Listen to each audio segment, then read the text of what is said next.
दिया हुआ है write a program to check whether a given number is divisible by both 5 and 11। यानी एक ऐसे कोड को, एक ऐसे प्रोग्राम को लिखना है कि यूज़र जो नंबर दे रहा है वो बता सके कि वो नंबर 5 और 11 दोनों, बोथ यहाँ पे लिखा हुआ है, बोथ 5 और 11 दोनों से डिविजिबल है या नहीं है। सेकेंड लाइन में लिखा हुआ है कि a number is considered divisible only if it is a divisible by 5 and 11 at the same time. यानी ऐसा नहीं होना चाहिए कि कोई नंबर, यूज़र जो भी नंबर दे रहा है वो बस 5 से डिविजिबल हो तो ठीक है, या फिर बस 11 से डिविजिबल हो तो ठीक है, नहीं, वो बोथ यानी दोनों से डिविजिबल होना चाहिए। यानी कंक्लूजन इसका ये है कि हमें एक ऐसे कोड को लिखना है कि यूज़र जो भी नंबर दे रहा है वो नंबर 5 और 11 दोनों से अगर डिविजिबल है तो लिख कर आए कि this number is divisible bye 5 and 11, और अगर डिविजिबल नहीं है तो ये लिख कर आए कि this number is not divisible by 5 and 11। तो इसे करते हैं। अब यूज़र से इनपुट लेना है, तो मैंने एक वेरिएबल मैंने बनाया x, और x में मैंने इंटीजर रखा, मुझे इंटीजर वैल्यू चाहिए। वैल्यू इनपुट कराना है तो इनपुट, इसके अंदर enter a number,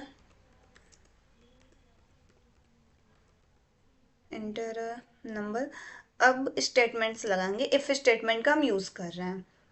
x modulus 5 equal to 0 and again x modulus 11 equal to 0।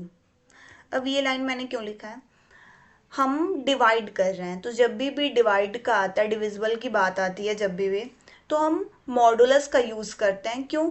क्योंकि जब भी कोई नंबर 5 से और 11 से डिविजिबल होगा तो उसका रिमाइंडर 0 आएगा, तभी तो माना जाएगा कि हाँ वो नंबर कंप्लीटली 5 से डिविजिबल है या फिर वो कंप्लीटली 11 से डिविजिबल है।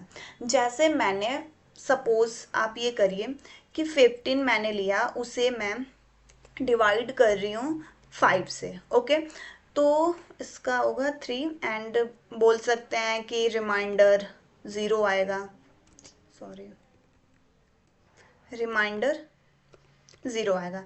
15 को 5 से डिवाइड करेंगे, 5 3 ज़ा 15, रिमाइंडर 0 आया, तो ये तो 5 से कम्प्लीटली डिवाइड हो रहा है ना।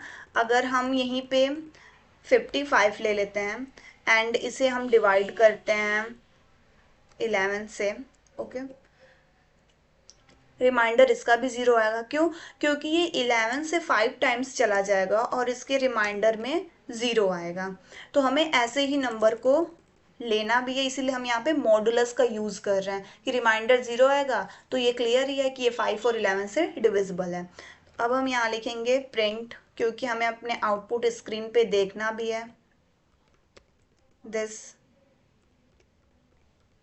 नंबर इज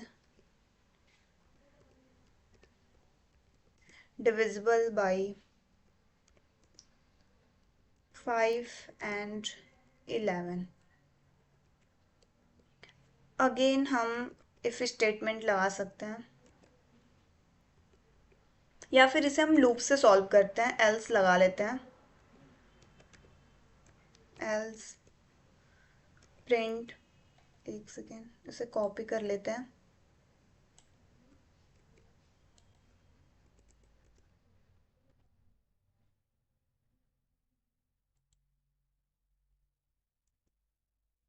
यहाँ पे एल्स का मतलब क्या है कि अगर ये कंडीशन सही है तो आप ये प्रिंट करिए, और अगर इस कंडीशन के अलावा कुछ और भी आ रहा है कंडीशन में तो आप ये प्रिंट करिए।